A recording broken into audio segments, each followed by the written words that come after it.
In this next part of 14.3, we're being asked to journalize the following transactions during July of the current year.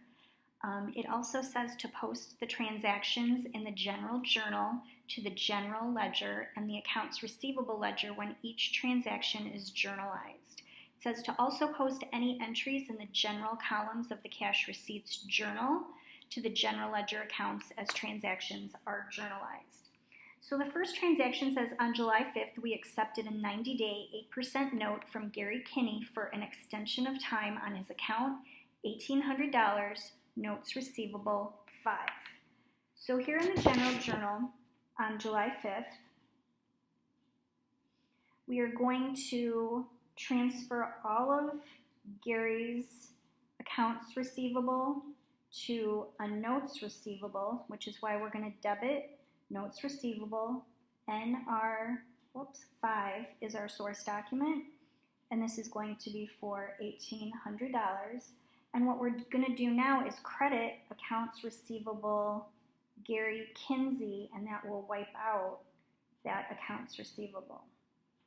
We have to slash the posting reference box because we will post to both areas. So let's go ahead and post that. We've got a notes receivable, a debit for $1,800.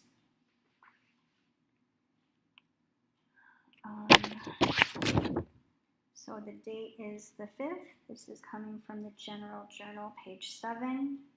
A debit for $1,800. And we add that, and we're up to an even $18,000. We take account number 1170, put it here. Accounts receivable gets a credit for $1,800.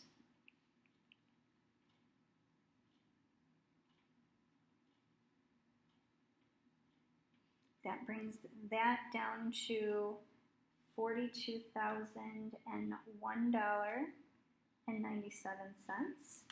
We take account number 1130, put it here. Gary Kinsey is now going to get a credit for $1,800.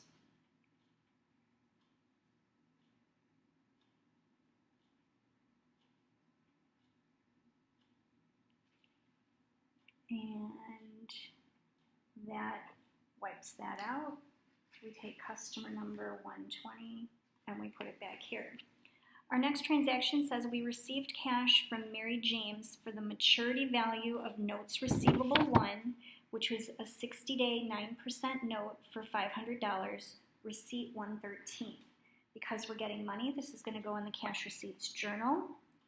So on July 12th, receipt 113. The money is coming from a notes receivable,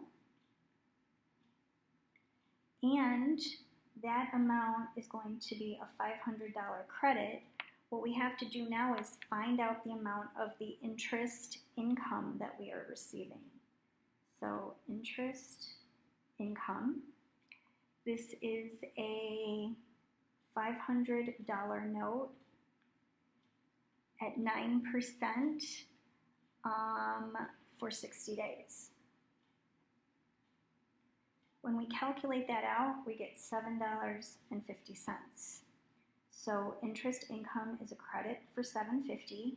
We add these two up, and we received from her $507.50. We're going to post that now. Notes receivable gets a credit for $500. Coming from the cash receipts journal, page 8, a $500 credit. We are down to $17,500. Account number 1170 gets put back here. Interest income gets a credit for $750.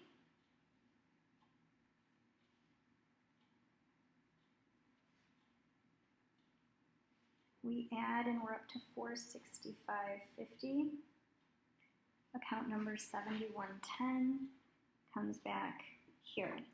Our last transaction, Dennis Kraft dishonored notes receivable 2, which is a 90-day 9% note for $400. This is going to go into the general journal. The date is the 26th. Memorandum 25 is the source document. When they dishonor a note, we're transferring everything back to an accounts receivable. So we're going to debit accounts receivable, Dennis Kraft. I'm going to leave that amount blank for just a moment. We're going to credit notes receivable. The amount that he was supposed to pay us in the note was $400. But then he also owed us interest on that note. So the interest he should have paid us is $400 times 9% for 90 days. When we calculate that out, it's $9. So $9 is going to go here. These two added together gives us $409, which is the amount we're transferring back to the accounts receivable. And then I would just go ahead and, slash this and post those items.